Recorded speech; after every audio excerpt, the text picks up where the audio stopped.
Hey, I'm Amanda, personal trainer at the Humber North Campus, and we are introducing you to the new SkiErg. Why use a SkiErg? It's a great upper body workout, cardio workout, core, and legs. If you're a downhill skier, it's a great way to practice instead of going to Blue Mountain. So how to turn it on, you come to the console and you press the menu button. On the display, it'll give you different options, but we are just gonna select just ski.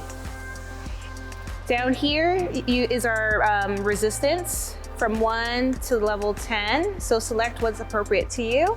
We're gonna grab the handles. You're gonna start with your feet shoulder width apart, slight bend in the knee. You're gonna have your elbows bent and you're just gonna pull down towards your waist.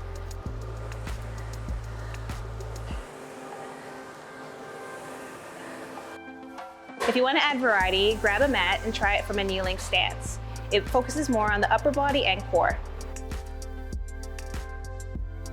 Another variation, if you want to focus on your lats, try a pull down.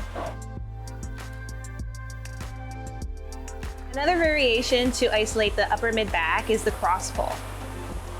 So if you're going to start off or you're going to do a set that has left arm on top, your next set you want to switch it up and grab like so, because you want to make sure it's balanced. Come try our new SkiErg, Humber. We got you.